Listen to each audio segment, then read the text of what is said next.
Good morning to all. सभी को मेरी ओर से नमस्ते। Welcome back in this new video. और आज की हमारी है पार्ट 4 वीडियो। इसके अंदर हम 10 क्वेश्चंस सॉल्व करेंगे on the post colonial theory. Let's read the first question of today's video. First question हमसे पूछ रहा है कि that who has written a work. यहाँ पे बुक का नाम दिया गया है और हमसे पूछा है कि ये बुक किन्होंने लिखी है। So the name of the book is Science Taken for Wonders, Questions of Ambivalence and Authority Under a Tree Outside Delhi 1817, which is published in the year 1985. तो बुक पब्लिश करी गई है 1985 में and this is the name of the book and you have to tell कि ये book किन्होंने लिखी है। तो इसमें जो हमारा फर्स्ट ऑप्शन है अल्फा ऑप्शन सेज कि एडवर्ड सेद। सेकेंड ऑप्शन बोलता है होमी भाभा ने लिखी है। चार्ली ऑप्शन बोलता है Aijaz Ahmad and Delta option says that it is by Spivak, Gayatri Chakravarti Spivak. So the correct answer of this question is Homi Bhabha. जो होमी भाभा हैं as I have already told you कि वह पहले वो इंडियन थे लेकिन later on he took the citizenship of Britain. तो अब वो ब्रिटिश हो गई, इंडियन ब्रिटिश। अब इस क्वेश्चन को याद कैसे रखना है ना, यू कैन रिकॉल जो कॉन्सेप्ट ऑफ एम्बिवेलेंस है। The concept of ambivalence was given bye Homi K Bhabha. तो इसको मैंने पहले ही डिस्कस किया है। अगर बुक का नाम नहीं याद आता है तो जस्ट रिमेंबर इट लाइक कि एम्बिवेलेंस का कॉन्सेप्ट होमी भाभा ने दिया है, then you can go with the answer कि Homi K Bhabha is the correct answer. We will read the name of the book once again, that is signs taken for wonders, questions of ambivalence and authority under a tree outside Delhi 1817. You learn the name of the book and this is by Homi Bhabha and you can identify it through the concept of ambivalence which is given by Homi Bhabha. और दूसरे concept हमने Homi K Bhabha के देखे थे, that concept of mimicry, ambivalence का देख ही लिया है, and the concept of hybridity and the concept of third space. अब जो थर्ड स्पेस का जो कॉन्सेप्ट है it was popularised by Homi Bhabha but it was given by Edward Soja. अब एडवर्ड सेद का जो पहला ऑप्शन है इसका हम पहले देख चुके हैं, that he was a Palestine American, यानी कि born in Palestine country but later took on the citizenship of America. You must know this. And the two most important works of Edward Said, one was Orientalism and the second one was Culture and Imperialism. दोनों के नाम आपको पता होने चाहिए and the year of both the works are also equally important. Charlie option है आइजाज अहमद। आइजाज अहमद की जो बुक है दैट इज इन थ्योरी। तो इनकी बुक का नाम है इन थ्योरी और पूरा टाइटल है nations, classes and literature. In theory, nations, classes and literature, this is the name of the book which is written by Aijaz Ahmad. Important book है, learn the name. Next है हमारी Gayatri Chakravorty Spivak. इनके बारे में I have already discussed that she popularise the concept of subaltern. Subaltern की definition मैं पहले ही बता चुकी हूँ और कॉन्सेप्ट भी समझा चुकी हूँ। अब हमको इसमें जब होमी भाभा के बारे में ये बुक पूछी है तो we must also know 2 other books which are equally important written by Homi Bhabha.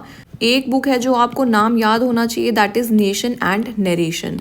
बहुत इंपॉर्टेंट है nation and narration. Learn the name, किन्होंने लिखी है, होमी भाभा ने लिखी है। दूसरी बुक ये हमने देख के लिखी, साइंस टेकन फॉर वंडर्स हो गई। एक है उनका the location of culture, the location of culture, ये भी बहुत ज़्यादा इंपॉर्टेंट है। और एक और याद रखनी है जिसका क्या टाइटल है, of mimicry and man, of mimicry and man. फिर से एक बार रिवाइज कर लेते हैं, होमी भाभा की कौन सी बुक्स हो गई, signs taken for wonders, questions of ambivalence.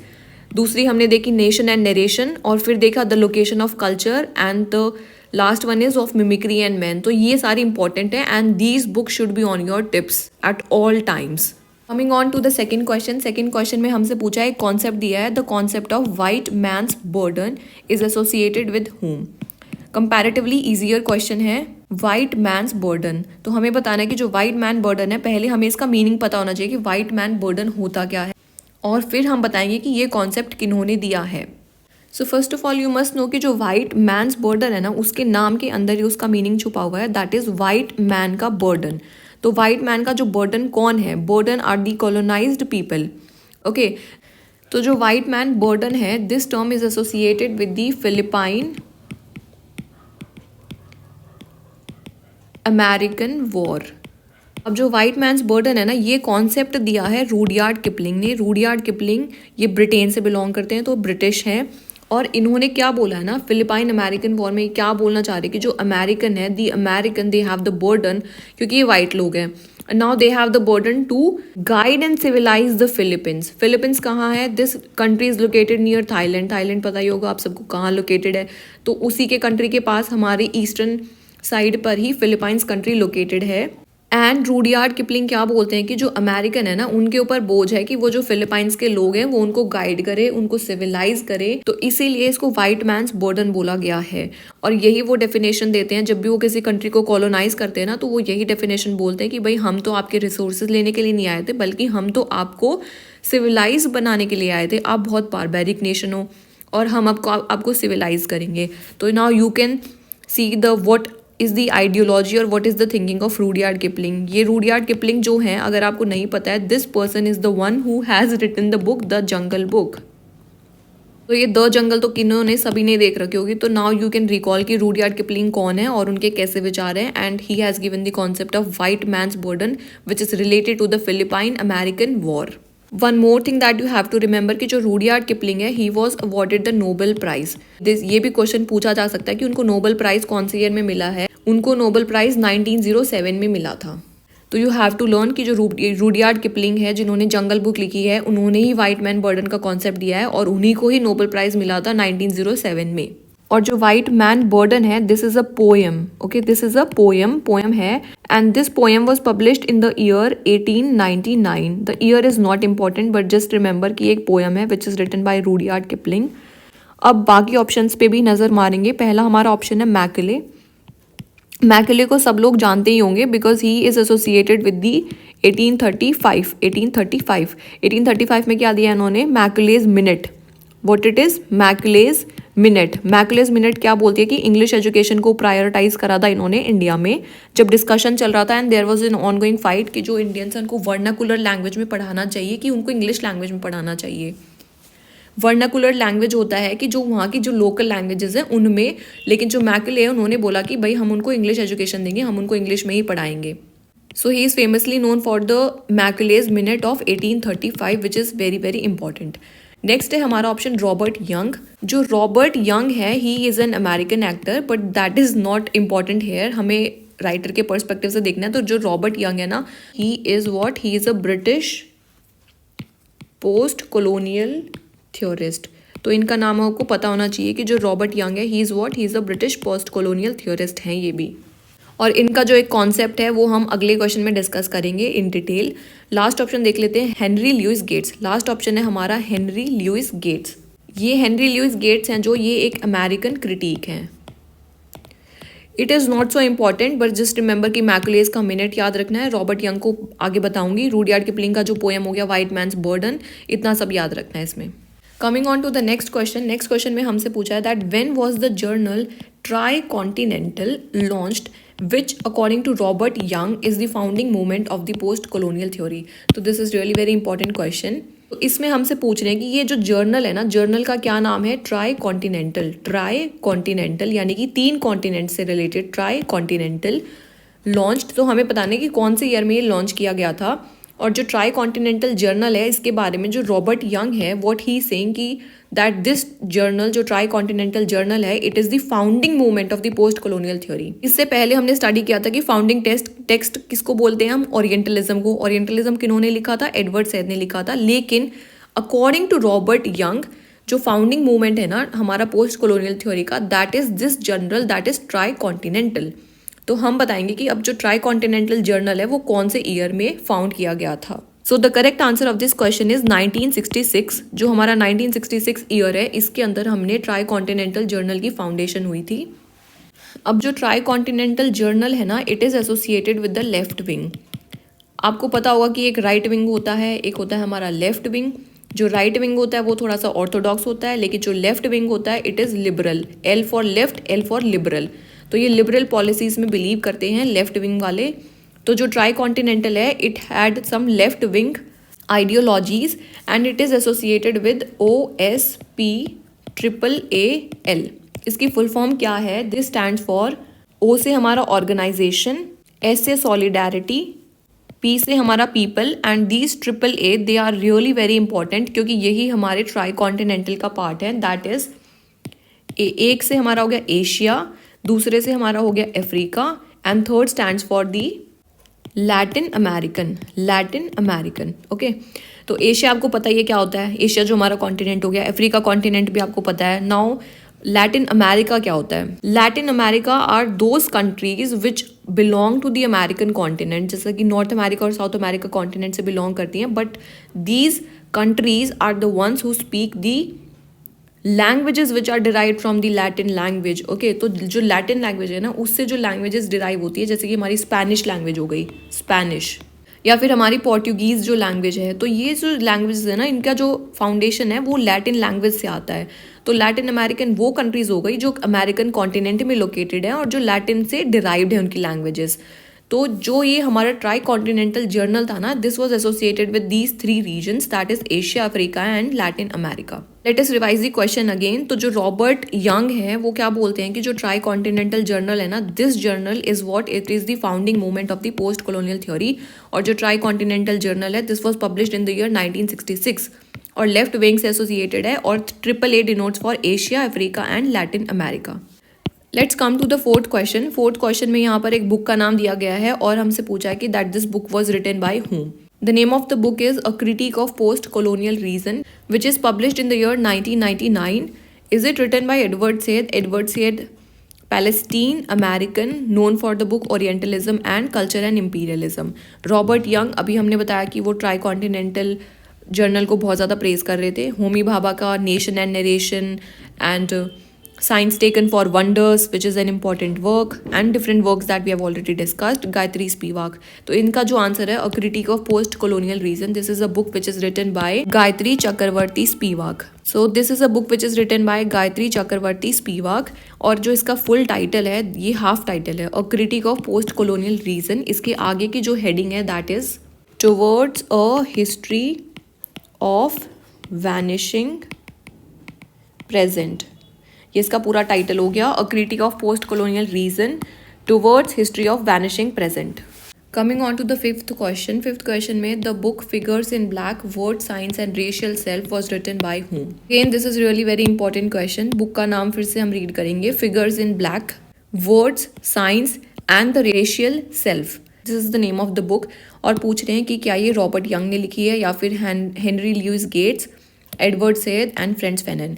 French Fanon की हमने 3 ही बुक्स देखी थी। 3 बुक्स कौन सी थी? Black skin, white mask, dying colonisation, and third book was the wretched of the earth. Okay, the wretched of the earth, black skin, white mask, dying colonisation, the wretched of the earth. तो Robert Young का अभी हमने देखा था that he is associated with the tri continental journal. इस question का हमारा जो करेक्ट आंसर है that is Henry Lewis Gates. हेनरी ल्यूइस गेट्स बहुत इंपॉर्टेंट पर्सन है। अब इनके बारे में जो जो बातें याद रखनी है, that first he was an American critic. Second thing and the most important thing जो पता होनी चाहिए, that he wrote on African American studies. तो इन्होंने ना अफ्रीकन अमेरिकन स्टडीज़ की है। सो देयरफॉर इनके जितने भी वर्क्स होंगे they are based on Africa. तो यू मस्ट नो कि जो हेनरी ल्यूइस गेट्स हैं, he has been associated with the African American studies and the book figures in black. तो now you can guess the answer from here, figures in black. तो black लोगों के ऊपर कौन बात कर रहे हैं? That is Henry Lewis Gates. Jump on to the next question. इसके अंदर हमसे पूछा कि हेनरी ल्यूइस गेट्स का एक वर्क दिया गया है and they are asking that this work was published in which year. तो this is really very difficult question. First of all you must know कि जो हेनरी ल्यूइस गेट्स है उनका जो वर्क जहाँ पर मैंशनड है उसका नाम याद रख लो, the signifying monkey. This is really very important. A theory of African American literary criticism, है ना। अगर बुक का नाम दे रखा है और अब आपसे पूछा कि ये बुक इन्होंने लिखी है, then you can guess it from here कि अफ्रीकन अमेरिकन लिटरेरी क्रिटिसिज्म। तो अफ्रीकन अमेरिकन लिटरेरी क्रिटिसिज्म कौन कर रहे हैं? हमारे Henry Lewis Gates. And the book is really very important. Revise the title again, The Signifying Monkey. Now the correct answer of this question is 1988. If you can recall this answer in the paper, then it is well and good, but if you forget, then please don't take worries about that, क्योंकि थोड़ा सा difficult question है और इतने सारे questions नहीं याद रहते हैं। तो रिवाइज इट अगेन कि जो हेनरी ल्यूइस गेट्स है उन्होंने बुक लिखी है the signifying monkey and which was published in the year 1988। Seventh question में हमसे पूछा है कि the post colonial critic is a book published in the year 1990 was written by whom। Book का क्या नाम है हमारा? The post colonial critic. Now you try to guess the answer of this question. I will tell you the full title of the work first. तो इस book का जो पूरा टाइटल है that is the post colonial critic, interviews, strategies and dialogues. Now you tell me कि ये Gayatri Spivak ने लिखी है कि एडवर्ड सैयद, बेनिटा पेरी और Homi Bhabha. Who is the person who has written the book The Post-Colonial Critique? So the correct answer of this is Gayatri Chakravarti Spivak. And do remember that Benita Perry is also associated with the post-colonial studies. अगला जो question है इसमें पूछा है कि who among the following wrote the book Decolonizing the Mind? This is really very important work. Decolonizing the Mind. The year is also important, 1986. याद कर लो एकदम से that Decolonizing the Mind, which is published in the year 1986, is written by whom? I'll give you the options if you don't know the answer. First हमारा option है Chinua Achebe, beta option is Ngugi wa Thiong'o, Charlie option is Homi Bhabha and Delta is Spivak. So the correct answer of this question is Ngugi wa Thiong'o. So Ngugi wa Thiong'o जो है he belong to Kenya country, Kenya से थे ये, and he is the person who has written the book decolonising the mind. इसको इतने अच्छे से याद कर लेना कि अगर ऑप्शंस भी नहीं है ना तो भी आपको आंसर आना चाहिए इस क्वेश्चन का। तो and let me tell you the important work which is by Chinua Achebe, that is things fall apart. So things fall apart is a work which is written by Chinua Achebe. Ngugi wa Thiong'o का हमने देख लिया that he belongs to Kenya country and he has written the work decolonising the mind, published in the year 1986। Coming on to the next question. Next question में हमसे पूछ रहा है कि the literature of combat is associated with whom। तो पहले हम जानेंगे कि द लिटरेचर ऑफ कॉम्बैट का मतलब क्या होता है। What is the meaning of this word combat? Combat means to fight, लड़ाई करना, to fight back. Okay, so the literature of combat यानी कि अब जो कॉलोनियल कंट्रीज थी, अब उन्होंने जिन कंट्रीज को कॉलोनाइज कर रखा था ना, अब तो जो कॉलोनाइज्ड कंट्री है now they have got their independence, अब वो आज़ाद हो गई हैं, तो वो क्या करेंगी ना, they will write the literature of combat. अपनी लड़ाई के लिए अब वो लिटरेचर लिखेंगे, लिटरेचर के through now they will show their resistance towards the colonial powers. This is really very important question है। द लिटरेचर ऑफ कॉम्बैट, इसका जो करेक्ट आंसर है that is Frantz Fanon. Frantz Fanon की हमने 3 books discuss करी थी। Now you tell me that the idea of literature of combat अब ये कौन सी बुक में दिया गया है which is by Frantz Fanon. Homi Bhabha को डिस्कस कर चुके हैं, एडवर्ड सैयद को डिस्कस कर चुके हैं एंड स्पिवाक को भी डिस्कस कर चुके हैं। Now you have to read this. जो फ्रेंच फैनन क्या है, has used this term in his book. Book का क्या नाम है? The wretched of the earth, which is published in the year 1963।